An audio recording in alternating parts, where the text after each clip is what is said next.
being live streamed, and there's media in the room also. If you want to tweet, please do so. We'd recommend you using the hashtag CHAfrica. Please do keep your mobile cell phones on silent, please, for the duration of this meeting. And do at the end, when we finish, please also remain seated when Mr. Obi leaves the stage here. We're going to have, I hope, reasonable time for Q&A.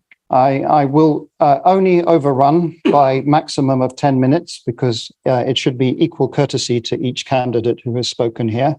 We are live streaming. We had many hundreds of questions asked from around the world last time. I will try and summarize them. We do not have time, unfortunately, to be getting live questions coming in through our system. But those of you who have registered on our Zoom platform, we will try and collect those questions, and I will make reference to some of you who asked those questions. If you're on Facebook and other platforms, you're most welcome. Very grateful you're joining us today. But unfortunately, we're not going to be able to, we do not have the facilities to take questions from you, but I hope you enjoy the presentation. Well, no more ado, but again, to welcome you, Peter Obi, to Chatham House. It's a privilege for us to have you.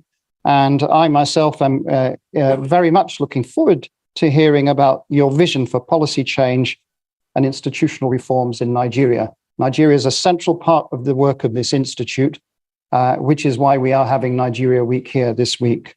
So I want to invite you to come to the podium here and give your presentation, and then we'll have a conversation after that. Thank you very much.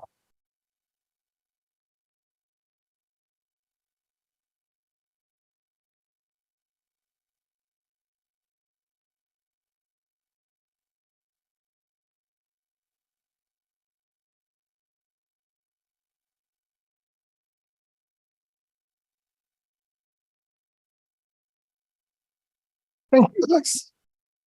Let me respectfully stand on all due and existing protocols. In agreement with my belief in the primacy of gratitude among virtues, please allow me to begin today with the word of gratitude. I'm most grateful to Chatham House, Dr. Ellis Vines, and his team for the global impact of their mission and commitment to engagement with nation building in Nigeria. In providing this global platform to interrogate the vision of those seeking to lead Nigeria at this time with clear existential threats, as I will discuss shortly, are pervasive across their country. This Chatham House event challenges us to a new thinking. We have an alarming insecurity that led to loss of many lives and properties, significant decline in food and economic output, immense trauma that has compromised the mental health of communities, and in some cases, identity pressures and disaffection with the Nigerian project. The economy is in crisis with a troubling debt profile worsened by oil theft of proportion once hard to imagine. 2 economic recessions in 6 years and lamentable power sector have significantly constrained manufacturing and social life. The Nigerian state is captive to an elite gang-up and a rentier political economy that concentrated power in hands of those who came to power and influence mainly through their own contrivances and influence rather than affirmation of the people, and therefore do not have the incentive to serve the people. Even after exploiting the ethnic and religious cleavages, sentiments to ascend to political power, the very people on whose sentiments they grab power often become the primary victims of such political fraud that has rendered Nigeria a failing state with worsening leadership crisis. Consequently, Nigerian democracy had been on the wane, evident in Afrobarometer longitudinal tracking, which reveals low voter turnout. But this seems to have turned around dramatically last year, allowing independent National Electoral Commission to register over 12 million new voters, with many more complaining they wish to register, but unable to do so due to an INEC deadline. What prompted this turnaround? We may ask. The reason for these very high stakes are lurking in the facts of demographics, with our dominant population, the youth, frustrated and unhappy with the status quo and diminished opportunities in Nigeria in an age of globalization, where internet can easily reveal to them prosperous homes of those who live in a better led and governed countries. How did we, Nigeria, plunge or get here in such an economic decline that we have overtaken India as a home for the biggest pool of absolute poor in the world, when they are 7 times our population? While the poverty rate in India is 16%, that of Nigeria is 63%, with 133 million people classified as multidimensionally poor. This is unacceptable and needs to change. What Nigeria needs is a great escape. As 2015 Nobel Prize winner in economics, Angus Deaton of Princeton University, elucidated that what separates poor and rich nations is attributed to health and education. But what provides quality health and educational system for a society? Committed and focused leadership that can build and sustain public wealth, as I was told by Professor Donald Jacob of Kellogg School of Management. In many ways, this is the heart of my remarks today, which are deeply rooted in my upbringing, particularly my mother's counsel, that I live a life of positive impact and manage both personal and public resources most prudently for the sustainable, inclusive growth of development of the society. It is this principle that guided my stewardship as governor of Anambra State of Nigeria and led to our much commended performance with some prize awards to show for it. Some awards for outstanding accomplishments in key Millennium Development Goals, now Sustainable Development Goals. It is the same counsel and principle that is guiding and motivating me to offer to serve in a new Nigeria. The answer lies in leadership, institution, and demographics. The good news is that the demography is driving the change we're seeing in Africa, with election after election last year in Africa, in which establishment parties are being upon by new and small parties. It is this change that my vision of policy change and institutional development is rooted in a push for a broadened scope of social mobility and freedom for Nigeria, particularly for the youth and women. Like the former British Prime Minister, Harold Macmillan, said, at the start of the independence decade, a wind of change is blowing across Africa. Today, that new wind of change sees the ballot box as being instrumental to changing of bad leadership. Senator Yusuf Dat Ahmed, my running mate, and I are committed to new politics that start with ethics of servant leaders and anchored on marriage of clean hearts and skillful hands.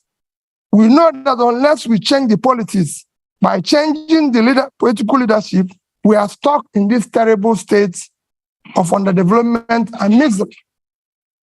We will build patriotically our institutions, particularly the ones directly responsible for implementing government policies, to make them fit for purpose. It is not to be doubted at the global scene that Nigeria is blessed with some of the most entrepreneurial youths in the world, in science, in business, in art and entertainment. We believe that what remains is the changing of leadership class, from predators to creators of value, from those whose wealth and power drive from the decision of the nation and its people to those who have demonstrated competence, character, capacity to invest in human development, create prosperity, and instill right values and ethical conduct deserving of servant leaders. Nigeria today is at a critical juncture, and the people led by the youth, brutalized by bad leadership, are awake and leading the movement to transform Nigerian politics and restart the engine of economic growth and social stability. We count ourselves honored to be trusted, especially by the youth, to lead this democratic revolution, and we are deeply pledged to do so with sincerity, accountability, and unquenchable love and desire for a better Nigeria. We are simply the symbol of Nigerian youth struggle to reverse this ugly trend that keep driving them into social anarchy, despair, and rejection of their country. We are determined to do everything that needs to be done to rescue and lead our country to prosperity, freedom, security, and peace. We will use merit to assemble competent Nigerians from all sections of Nigeria to form effective government of national unity.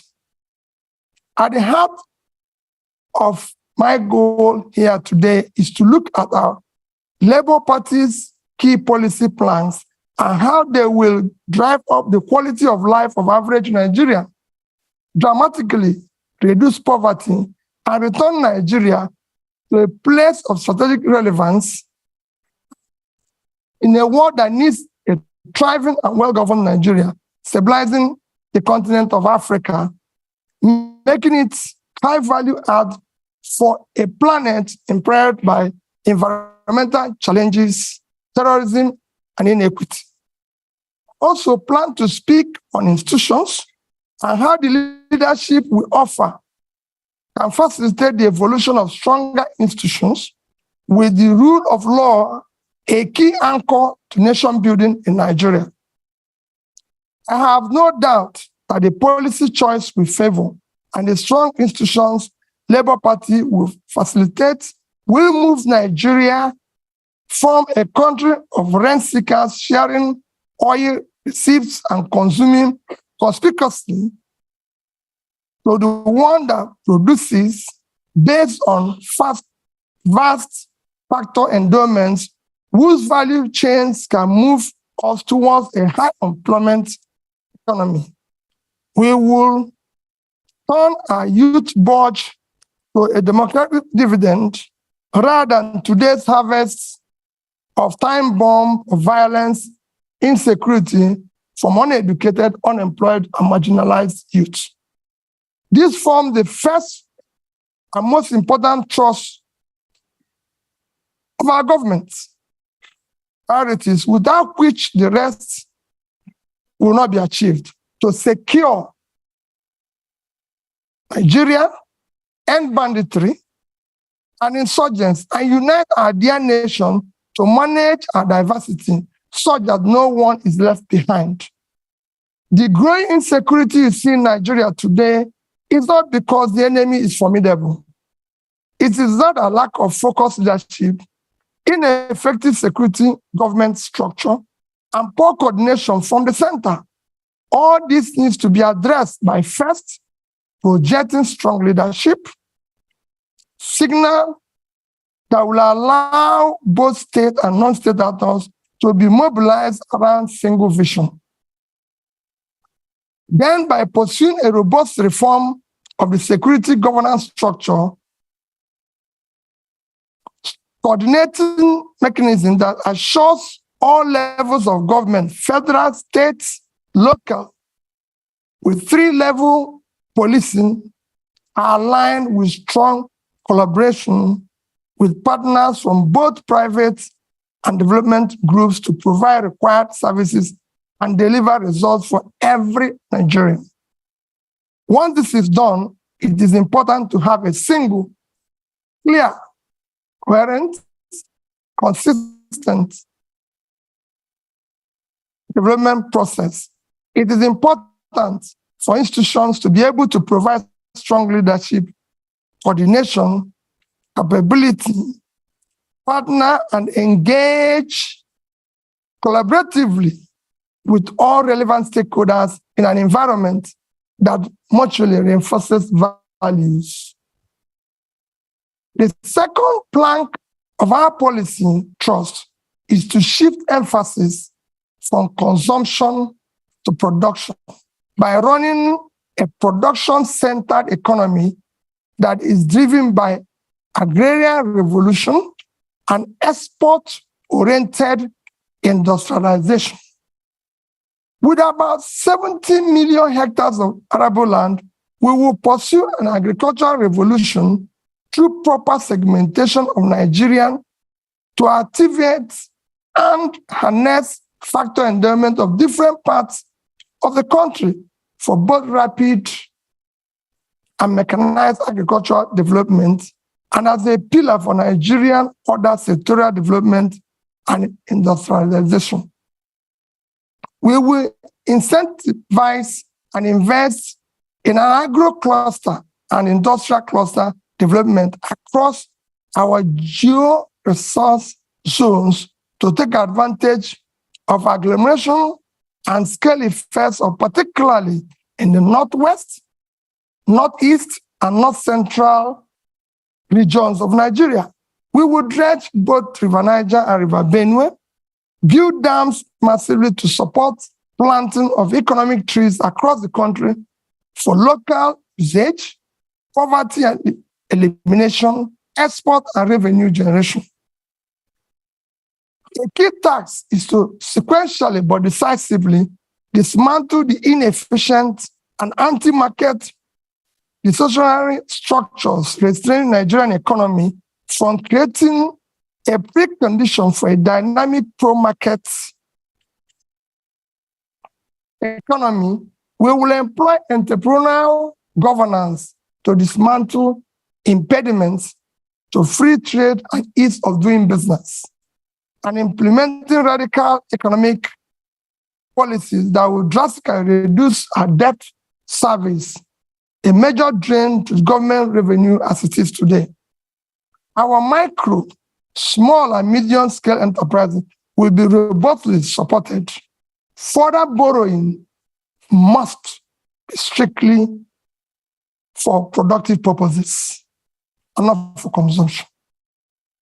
While we aggressively pursue the activation of all opportunities in oil and gas value chain, we will target incentive schemes that will be professionally administered to diversify our non-oil export portfolio with proper consideration and management of climate change risk and opportunities. The third pillar of our government priorities is to restructure the polity through effective legal and institutional reforms to entrench rule of law, aggressively fight corruption, reduce the cost of governance, and establish honest and efficient civil service. Reducing costs of governance in Nigeria is an effective way of fighting institutional corruption. In addition to reducing the cost of governance and streamlining government operations for efficiency and effectiveness, we will ensure that reforms we pursue will not in any way affect the livelihood of our hardworking and efficient civil servants. Critical to fighting corruption, we will install a new budgeting system founded on the cardinal principle of public accountability, objective setting, and program implementation. This is against the extant budgetary principles of revenue mobilization, expenditure allocation, borrowing without emphasis on monitoring, evaluation, and feedback. We will enforce principles of performance, auditing, institutionalized monitoring, and evaluation process of the entire public service delivery as the primary means of actualizing our vision of the new Nigeria. This reform will institutionalize our personal involvement of both the president and the vice president in setting budgetary objectives of MDAs, and monitoring, evaluating the implementation process through Office of Regulatory Review in the Office of the President. Budget monitoring and evaluation capacity will be strengthened within the presidency. We will embark on effective micro and physical restructuring to quickly restore physical viability by discontinuing unaffordable subsidies which have left a black hole in government finances.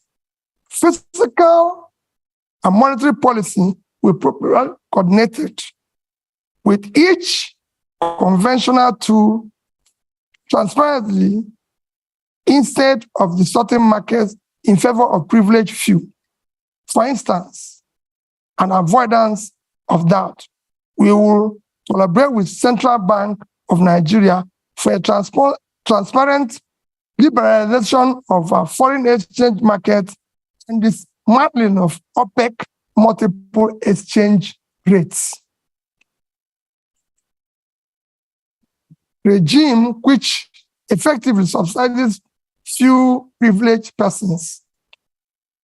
We will seek to boost the supply side rather than continue to concentrate exclusively on demand management of foreign exchange.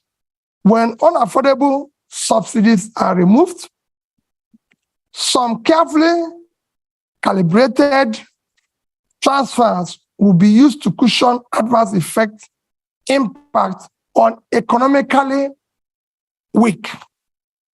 If the competitiveness of the sector is to be enhanced, then we will do so via enactment of transparent and specifically target fiscal and trade policies designed to stimulate investment and growth. Revenue shortfalls and leakages such as oil theft will be dealt with decisively by holding persons in position of authority fully accountable. The fourth plank of our governance priorities is to leapfrog into the fourth industrial revolution through application of scientific technological innovation to create digital economy.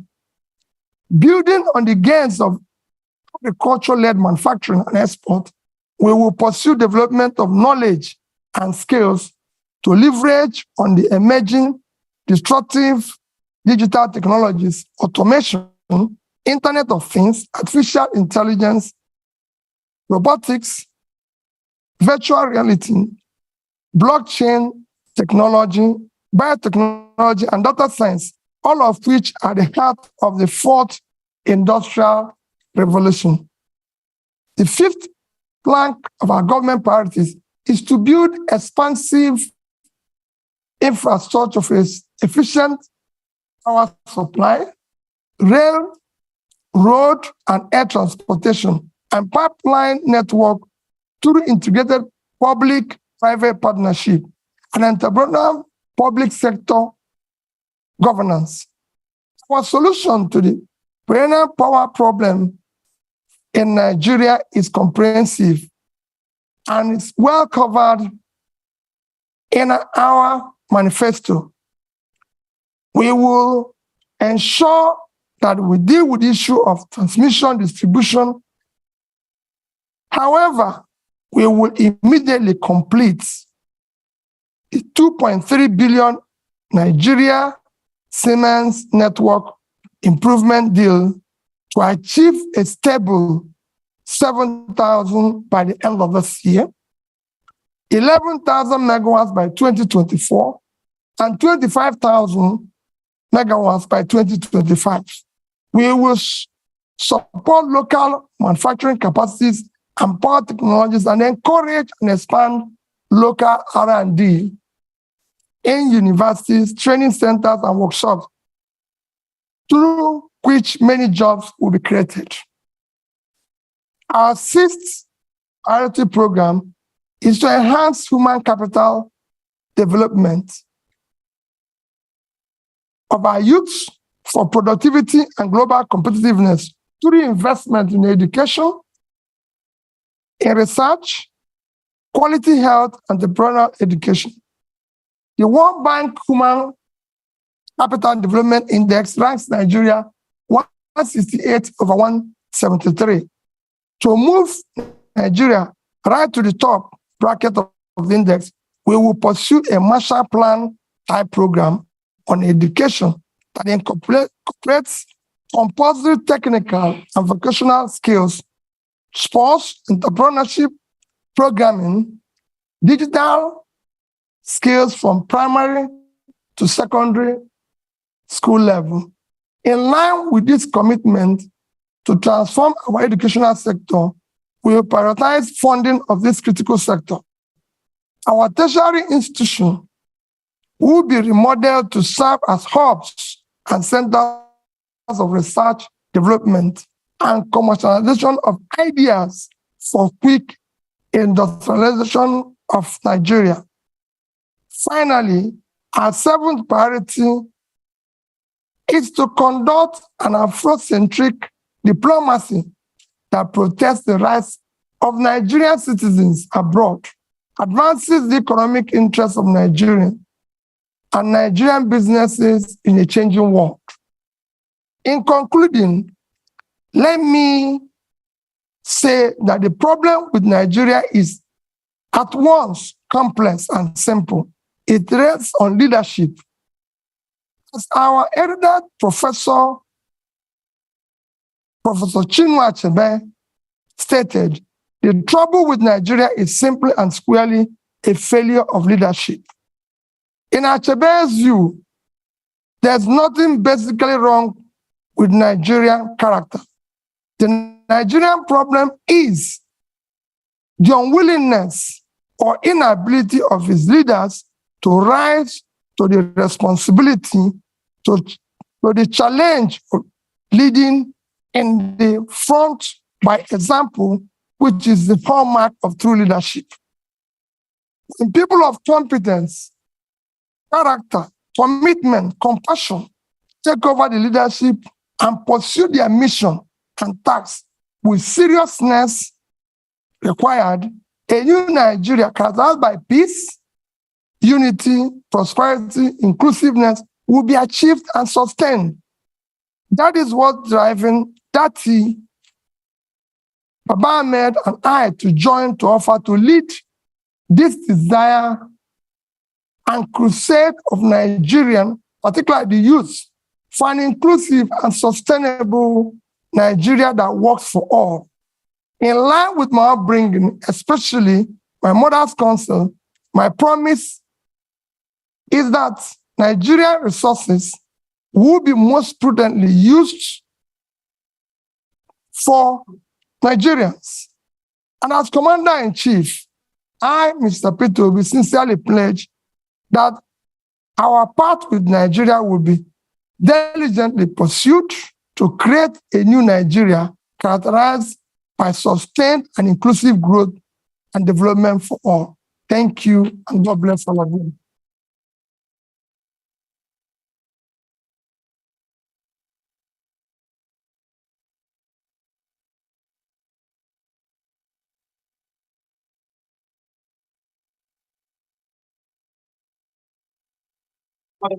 Thank you. Peter, I don't know if you want to sit for a moment while we take a few questions. We'll take them in threes, or you can stay there as you wish. Yeah. Look, the first question, we have, at the moment, the analytics are showing we have tens of thousands of people watching. So my apologies if you are on Facebook, YouTube, the Chatham House channel. We can't take questions from you. On Zoom, we have hundreds of questions that have come in. One question is from Baba Femi Adibola, who said, is asking the following question. Given the complexity of Nigeria's democracy and the Labour Party not projected to have the majority in the National Assembly, how would you work with legislators to ensure the radical reforms you are proposing come to light if you win the presidential election? So that's one question. Just hold that there. And I'm going to go right to the back of the room, right at the corner there. The gentleman right in the corner. Yes. So, yes, you. Please go ahead. Introduce yourself and one question, please. Thank you. All right. Thank you. My name is Ajiboye Tsumishi from Huddersfield University. So my question is simple. The activities of the IPOB in Nigeria is on alarming rate every day. And with all the policy, beautiful ideas that you've listed down, sir, without tackling security head on, they are impossible. So one of the allegations given to you is that you've not condemned the activities of the IPOB. So, and the tackling of security. Can you sum up, please? Tackling of security. Ladies and gentlemen, let's... Sorry, I'm a student. We have to learn. Tackling of security, how will you tackle it, sir? Are you introducing... Please. Are you introducing state police, or are you threatening the federal government security apparatus? Thank you. Thank you very much. I have another question that has come in, which I want to ask from our virtual audience, and it's from Vivian Ahekwezu, who's asking the following. Vivian is asking, for many years, Nigeria has underinvested in healthcare. What are your plans for achieving universal health coverage, where access to healthcare is a right rather than a privilege, as well as ensuring sustained funding for epidemic preparedness and response? We did have a similar question for Mr. Tunubu in the last session that we did. So there are three questions there for you, Peter, and then I'll come through the audience here. Please just be patient. First question is, how do you deal with the legislators, considering that Labour Party is probably not in control of the legislative arm of the government? Quite frankly, I've been through this as a governor. When I was elected and sworn in as the governor, I have 30 House members, not from my party. In fact, nobody from my party was involved. As long as you are pursuing what is right, everybody will go with you, because the legislator is insecure in his place. He knows that his people are without job, and that's what he wants. He wants development. What else is he elected to do? It becomes a problem when you are pursuing transactional policies, which will benefit you, or you're engaging in nepotism where you have to. But if you address it by strictly following the Constitution, which spells out that the system is characterized by simply that we have diversity and all is included, and you did the right things, you don't need to worry about that. The issue of IPOB, maybe you're not following me. Even yesterday, I spoke about Biafra being ended 53 years ago. It's all over the place in the space. I condemn all agitators, but in condemning them, you have to look at what brought about these agitations all over the place. It's not only IPOB. We have Yoruba Nation movement. We have all sorts. When you have created this level of massive poverty, where 63% of your population is poor, you're going to create all sorts of problems. I was speaking to a British minister this morning. He said we have about 40% unemployment. We have about 60% youth unemployment. Young people in their productive age doing nothing. If you have 15% unemployment in Britain today, you're going to have massive, remember, agitation. Nobody will be able to leave his house. So what we have seen is the cumulative effect of leadership failure over the years, which will be solved by good governance. When people start seeing justice, fairness, and inclusive government and doing the right thing, all those things will start reversing itself. And that is what me and that is offering. I will talk and discuss with all agitators. There's nothing wrong in that. People agitate even in my house, and I talk with them.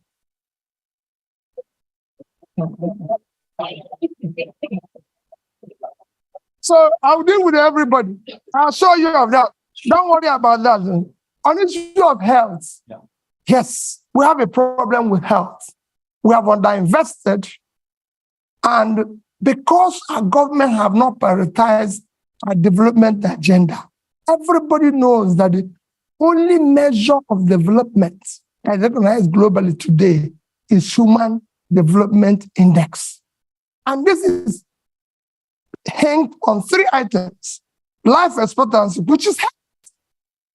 And we are low in that. Nigerian life expectancy today is about 50-something, as against the global average of 72. So we're low. Same in education. So it's to prioritize that. I just gave somebody an example. In the past 5 years, from 2015 to 2021, Nigerian budget in health is under 2.5 trillion for 200 million people. It's unacceptable. This year, our budget for health is about 1.5 trillion. Our budget for education is about 2 trillion. 2 of them combined, annual budget is about 3.5 trillion. When your 6-month budget for subsidy, which is a criminalized, listen, it's 3.6 trillion. It's unacceptable. You have to put money in key development areas, as Professor Dutton had just mentioned, that I read out here, that what separates country, rich and poor, is health and education. So it's clear. So we will deal with it. But he said, how do you cover it? Nations of our size have covered it. How did India, for 1.4 billion people, cover issue of health? How did Indonesia cover that? We have big nations that have done it well. If we don't know how to do it, we learn from them. There's nothing wrong in learning if you don't know how to do it. I'm going to take more questions. Now, there is someone who has such a strong arm. Their arm has been up for 15 minutes. Now, I'm not going to say that's criteria for taking question next time. Well, madam, you get the question. You have the strongest arm in the audience. Please introduce yourself. One question. Thank you so much. Good afternoon and welcome, sir. My name is Priscilla Winkle, and I'm an independent broadcaster here in London. And sir, you spoke about your point number 5, which is to generate electricity and power in Nigeria. And you spoke about transmission, distribution, and generation. But I think it's fair to say that our problems with power goes beyond those 3 areas. And the main problem that I see here is this. We have a population or part of the economy, shall we say, those who supply spare parts, the engineers, those who work within that sector, whether it's those that are selling generators. And we know that that issue is perhaps the biggest issue when it comes to our power generation. So my question here is this: how do you plan number one? And I'm going to take a risk here to deal with the big boys. And how do you also plan to address that economy that will then no longer exist because you have generated power? Because I'm sure that they too will rise up against it. Thank you so much. Thank you very much. We did online have lots of questions about refining also. And so this is a key issue that people are asking question about. So the gentleman there, a bit further along. Yes, there, you, just there. Yeah. Please go ahead, introduce yourself. Thank you very much. Question. Good to see you, Peter. Paul Arkwright. I was the British High Commissioner to Nigeria from 2015 to 2018. And it's good to see you in London, sir. Thank you very much for your talk. I've now moved into private business. I'm a consultant and I'm advising companies and funds, investors to look at Africa, to look at Nigeria, to consider investing there. And everyone agrees, I think, that FDI, foreign direct investment, is critical to the future of Nigeria. But at the moment, they're very cautious, and that's putting it diplomatically. When you become president, sir, could you tell me the sort of three things you would do in the first, let's say, 100 days, which would send the right signal to foreign investors to look again at Nigeria, not just look again at Nigeria, but to invest in Nigeria? Because as you know, I'm one of Nigeria's strongest supporters, and I think this is a country which is worth investing in. Thank you. Okay.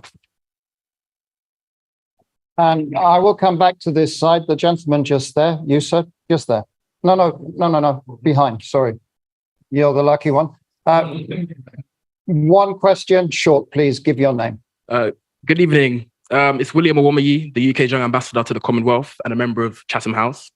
You've caught Nigeria by storm in recent months with your campaign and your vision to unify Nigeria, mobilizing young people all across the country. You mentioned debt a few times in your speech. Currently, the government is repaying debt to the central bank at an interest rate of 19.5%, which is extremely high. How do you plan to support the next generation? The government is repaying the central bank debt by 19.5% interest rate. How do you plan to support the next generation by dealing with the debt repayment crisis? And also, how do you plan to deal with tackling financial transparency in Nigeria? The central bank hasn't released its balance sheet in about 3 years. Thank you. There you go, Peter. 3 questions. Let me start with my sister there. He talked about the big, what you're saying is about the big boys who are selling generators. Let me assure you what we've been campaigning on. Our campaign, you have heard them say we don't have structures. That is the structure we're trying to destroy. Structure of criminality. That is what I mentioned. Now Nigeria is being held captive. That structure is structure that impoverished Nigeria. We will dismantle it. It will not be there. I assure you of that. We're going to turn around the power sector. Nigeria generates about, today, 56,000 megawatts of electricity for 200 million people. And South Africa, the second biggest in terms of economy in the continent, 5 to 6,000. That's 5 to 6,000. Sorry. South Africa, the second biggest economy, 60 million people, generates about 40 to 50,000. And South Africa, in the past 3 months, have declared emergency in power and said anybody can generate up to 100 megawatts without license. So somebody who is 60 million, generating about over 40,000, declared emergency. What do you think somebody with 2 million people generating 5 to 6,000 will do? War. I'm going to declare war on power, and I'll solve it. Anybody who stands on the way, so be it. Bringing back foreign investor is very simple, Paul. Foreign investor is like bee and honey. What you need is to create honey. The way bee will find the place is very simple. Foreign capital is scared of corruption. Is scared of bad policies. Is scared of where there's no rule of law. You need to put a regulatory environment that makes it conducive. You need to secure it. That is at the heart of what Dati and I are offering. We will build that intangible assets of securing the country, making sure that we govern to rule of law. We will fight corruption. That they have a record. That is the only National Assembly member who refused to buy property of government when it was offered to all National Assembly members. You can go and look at his record. If you have seen anywhere he has compromised or put himself in a transactional position. Now stop running. I know how I approached him, and I told him, I and you owe it to save our people. So we came together, and we came back and said, we'll work as a team. We'll solve this problem. Go and check my record. I've governed the state for 8 years, and I've challenged everybody while you were there. I've been the only governor till today. The day I left office, I was not owing salary, pension, gratuity, or any contract or any supplier. And I left with 3 banks in Nigeria, which I say every day. Access Bank of Nigeria, Fidelity Bank of Nigeria, and Diamond Bank. I left over $150 million. I didn't say naira. And I have over 30 billion naira. And Anambra State, you can go and verify. Never had a bottle. Anambra State have never bought me. There's no land allocated directly or indirectly by me, and I signed over several thousands of CFO. Anambra has never bought me a bottle of water since I left office. So you can go. We will fight and stop corruption. The first thing about stopping corruption is yourself. If you're not involved, your wife is not involved, your family is not involved, those around you are not involved, you reduce it by over 50%. And that's what I'm going to do. And I'm sure, Paul, you know that. We are committed. We can't disappoint these youth. We must build a new Nigeria. And we'll deal with that. Investors will come back. Those who left, even the young people who are today living, they'll come back. We want to bring them back. Nigerians are prepared to come back if they can find that they have a country to go back to. This green passport, people must be proud to use it.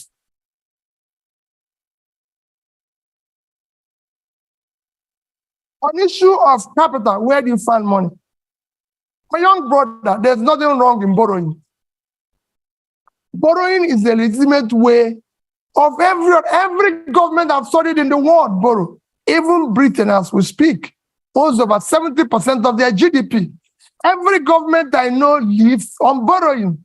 Even Norway, with 1.4 trillion sovereign wealth, is owing. The economies of the world, the 3rd biggest nation in the world is America. The debt of America today is almost 100% of their GDP. The second, China, is almost over 60% of their GDP. Japan owes over 230% of their GDP. But let me tell you the difference. Japan is owing over 230% of their GDP. They invested the money to save their economy. And in that, even with that, Japan is still the highest holder of US treasuries. So there's something they can fall back on. What has happened? So borrowing is not wrong.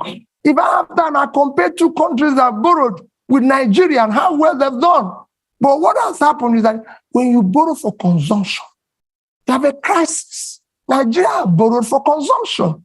Nigeria in 2015 had a GDP per capita of $2,550. And we're owing about 15 trillion naira. Today, with central bank ways and means, we're owing over 75.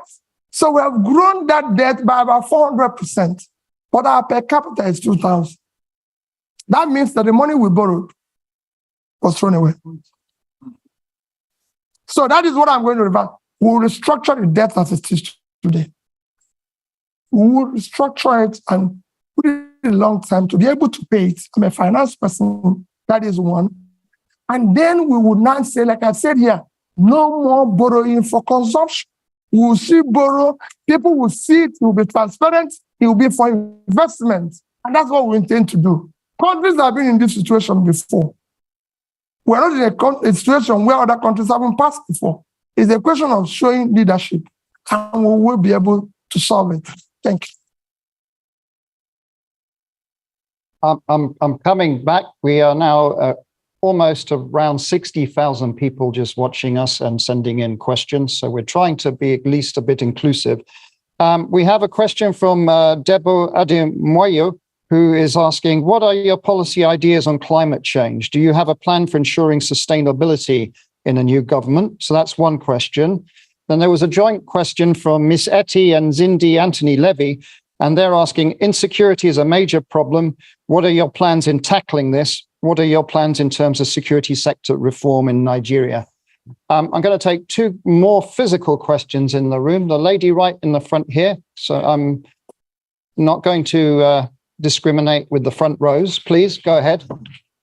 My name is Chikwendo. I'm a practicing solicitor here, advocating, of course, for rule of law. Thank you so much, Your Excellency, for the inspiring exposition on your vision for policy change and institutional reforms. It seems to me that it's clear from that if and when elected president, your transformation vision to increase the production capabilities across the various sectors mentioned, including agriculture, extraction industries, human resources, will, to a large extent, hinge on the depth of your level of commitment with solidarity and ownership to implement the proposed policy changes and institutional reforms. However, there is no doubt in my mind that Your Excellency is well aware of the prevailing fundamental challenges to those reforms, including clientele patronage, political capture, and the institutionalized corruption that you mentioned. So the question is, how do you intend to navigate these challenges differently from the efforts of previous administrations, particularly with a view to modifying the behaviors of the key players in support of achieving those anticipated outcomes? And I was very warmed when you mentioned you're broadening the scope of youth inclusion and women based on gender issues. So further, how do you intend to quell the current ethnic tensions ravaging our communities and consequently stagnating economic growth and development, and to implement a pragmatic mechanism for dealing with those societal concerns for equal... Please. We need... The longer this takes, the less questions. Madam, please, now. So the question there is, how do you intend to implement a pragmatic mechanism for dealing with those societal concerns for equal access to the services, inclusive participation, and integrating the various Thank you very much. Thank you. Peter, if you answer those questions, because that was more than one question.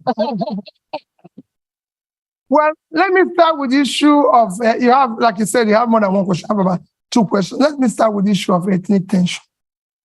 The ethnic tension you see today is based and as a result of injustice, unfairness, exclusion, marginalization. As you start reversing that, you start going down. That is what I said to the young man about agitation. As long as you start doing the right things, so that you start building an inclusive society where people's talent, hard work will match up their opportunity, you start seeing those things go down. there's tension, even in the Western world. I lived here when the blacks feel it's dead. But as the more the government opens up and tolerates and gives an inclusive, transparent, more broad-based, acceptable, they will come back. So we will show, I've said before, we will show compassion. We will show love. Because there's nothing, you're a leader. Don't go away when Bayelsa is under the water. Don't leave Jigawa to die. Don't say, oh, I cannot go to Southern Kaduna because of the problem. We will show compassion. We will lead from the front. We're not going to walk away. And for me, Borno is part of Nigeria. I don't want to say people, oh, the region is insecure. Nigeria is insecure. Like I told the IDP people in Christmas, I spent with IDP people in Makurdi in Christmas. And in New Year was another IDP camp in Abuja. And I said to them, as long as Nigerians are in IDP, all of us are in IDP. I will not allow, and I know that you will not allow it, for any Nigerian to remain in IDP while we're sleeping in our mansions. Never. They must go back. On issue of challenges and dealing with them, the challenges you foresee, I've dealt with such challenges at the Anambra level. And I'll show you the same challenges. We're not going to, as long as you're not involved in this transactional governance, you can deal with anybody. We're not going to compromise. We have an issue. I said we are at an existential threat that we don't need to. There's nobody, there's no sacred cow. You either be a Nigerian or you can find another country. We have a country with the rule of law. It will be the same level playing field for everybody. I want to solve the problem. For example, I said it without equivocation. I must pull out the poverty that is devastating the north. The vast land in the north is far more in terms of assets and source of revenue generation and exports for Nigeria than the oil. It's very simple. I'll give you an example of one state that I use every day. Niger State is 76,000 square kilometers. Precisely 76.3 thousand square kilometers of land. 7 local governments in that state is under control of bandits. I've tried to interview them because they have no job. They have nothing and everything. Niger State is 2.5 times the size of Netherlands. And Netherlands agricultural export last year was 120 billion. Why can't Niger State do 5% of that? They have arable land. And all they get from the revenue from the sharing, which is the consumption, is less than 50 billion naira. When they have minus their debts and everything. If they earn 5% of that is $6 billion. At 650 is about 4 trillion, 80 times what they get from here. We will change it. Somebody talked about tackling insecurity. I've said it extensively. It is our first commitment to secure Nigeria. Securing Nigeria is not impossible. A secured Anambra State has gone. It won't be different. I've said we will deal and talk with those we will win. We'll talk with those who are winnable. It will be carrot and stick. And those who don't, we will deal with them. We're not going to shy away. Nigeria must be secured. It's a country. Every country must be secured. But we're not going to walk away from the problem. We'll deal with it.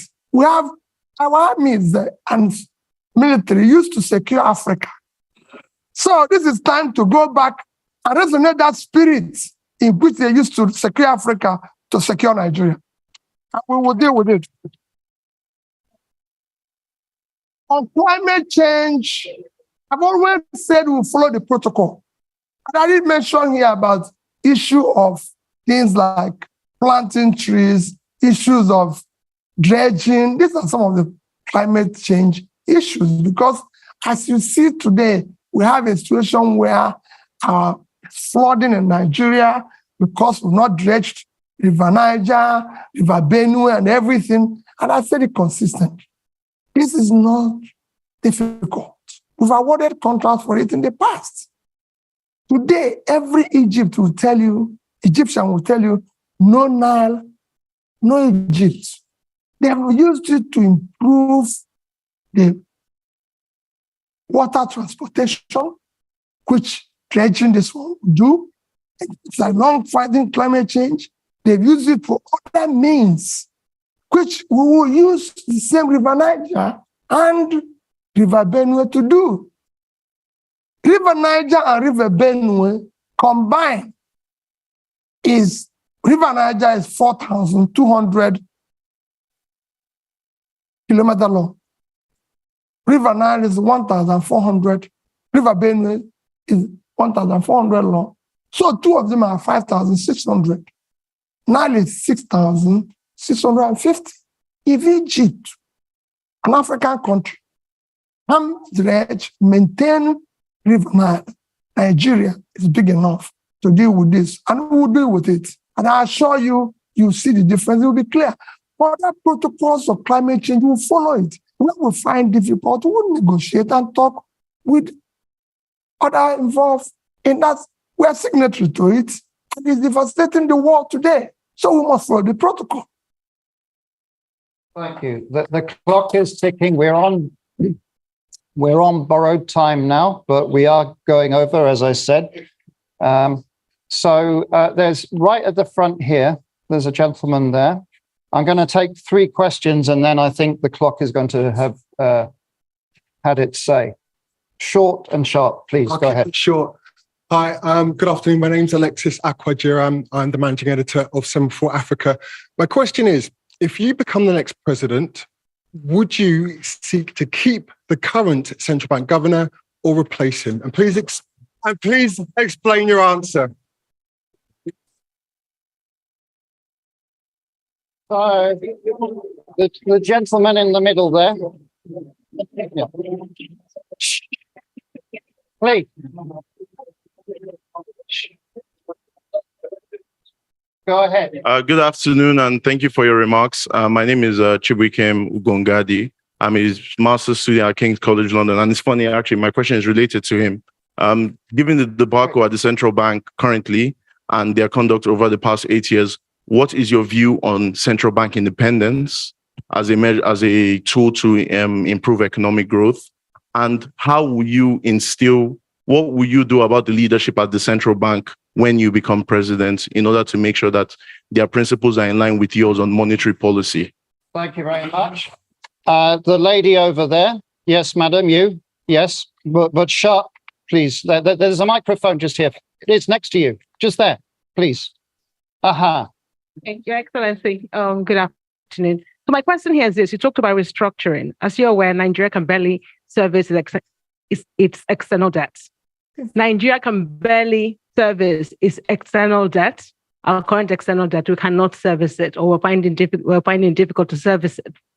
Now, when you become president, how do you intend to restructure our external debt without actually downgrading our rating in the market? Thank you. Thank you. And your name, just so we have it. Okay, thank you. And then if we move the microphone to the lady just there, last question. Yes. Good afternoon. Nice to see you again, Mr. Obi. My name is Kenneth Chukwuwabo. I'm a PhD candidate at the University of Cambridge. I study public-private partnerships and education. I read your manifesto, and it seems PPPs are taking a central stage in education sector. So I wanted to ask, what is your rationale for involving private actors in public education, and what governance structures would you put in place to ensure the accountability of these actors in a sensitive sector such as education? Thank you. Thank you very much. My apologies. We've run out of time now. I'm watching the clock.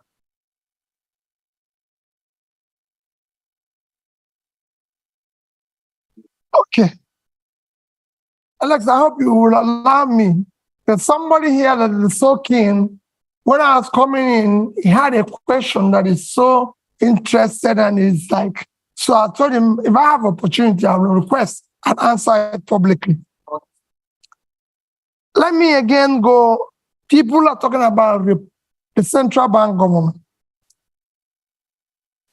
The problem, first, let me assure you, central bank will maintain its independence. It will be respected. And again, it is not the problem of the person there.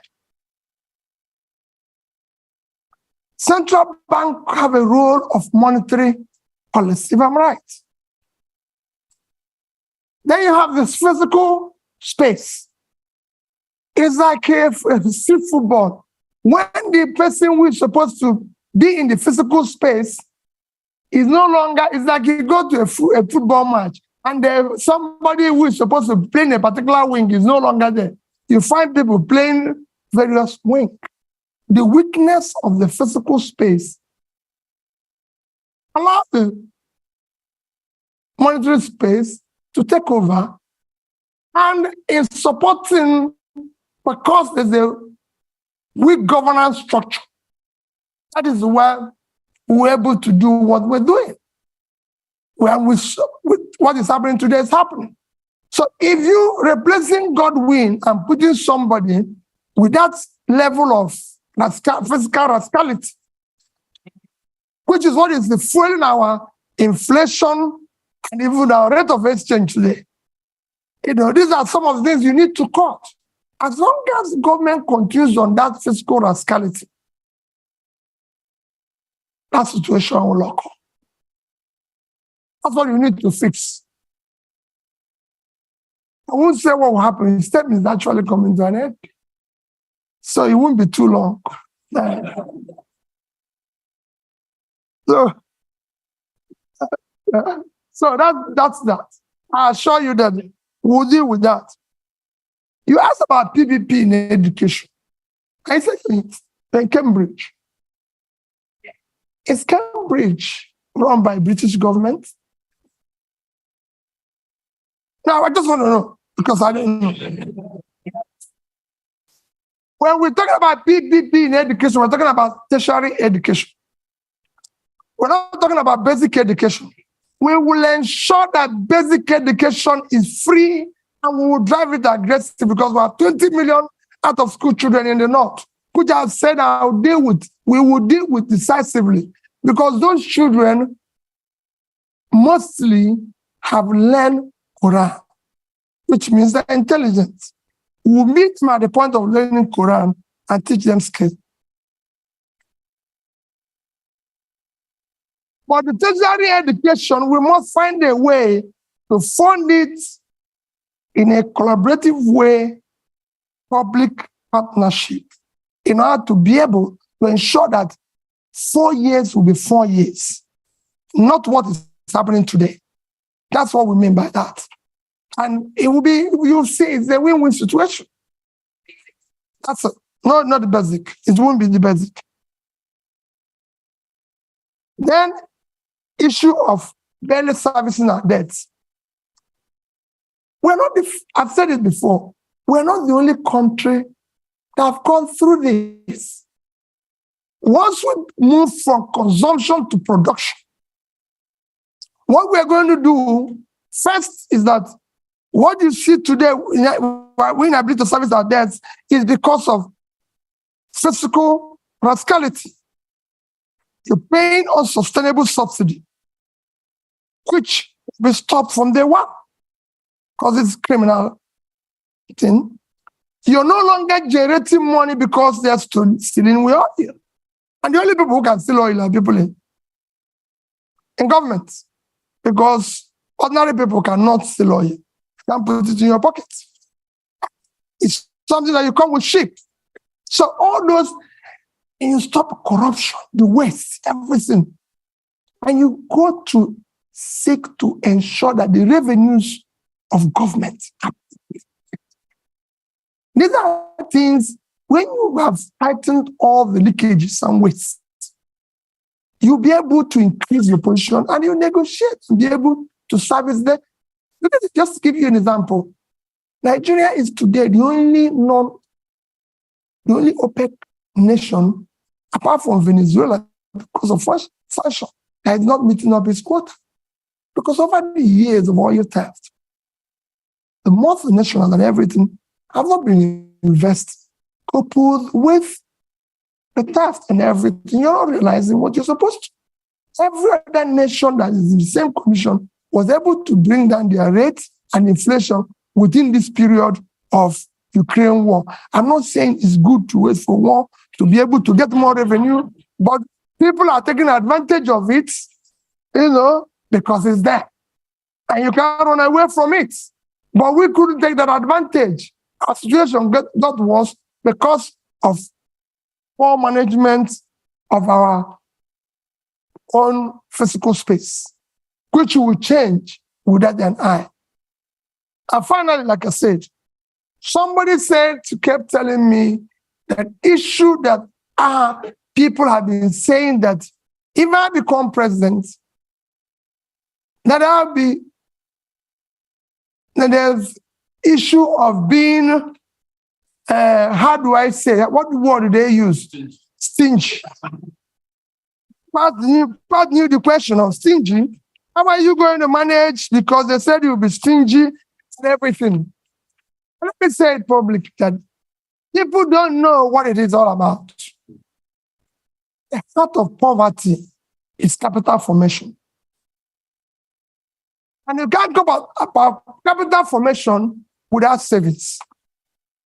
Even in the most developed world, which is why I said that Japan holds highest amount of US treasury. If you listen or you go and read about what Professor Ragnar Nask done in the 50s, it showed it clearly. Capital formation is the heart of poverty.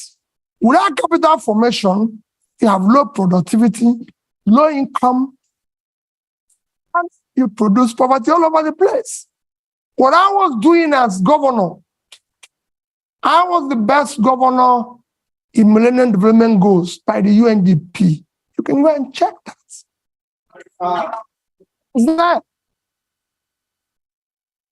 I won a prize for the best road network. I won the Gate Prize back to back on health. You can go and see what I did in health. Build scratch, teaching hospitals and everything. Improved #1 in education. And above all, I was able to save because I believe in future generation. If you look at that saving, I said future generation funding because we want to have proper capital formation to drive tomorrow. If I have opportunity in Nigeria, no matter what we do, we'll do the same thing. We must save for tomorrow. Because that's how you form capital to turn around tomorrow. So as an end, I appeal to all of you. There's nothing more powerful than an idea whose time has come. The time today is to have competent leadership with character, commitment, and compassion. And that's what Nigeria is yearning for. That's what Dati and I are offering you. Let's have opportunity to build a better Nigeria. Thank you.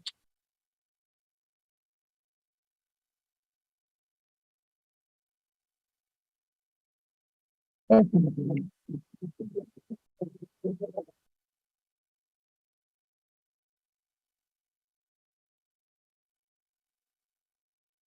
A couple of announcements. First of all, INEC chair speaking here tomorrow, same time, 1 o'clock. You're welcome. It's also going to be live streamed. NNPP presidential candidate Wednesday, same time. And finally, again, just to thank Peter Obi for coming to Chatham House. And good luck in your campaign. And please, if you can just remain seated or on the side while Peter Obi leaves. Thank you very much and have a good afternoon. Okay. We've got lots of press waiting for you.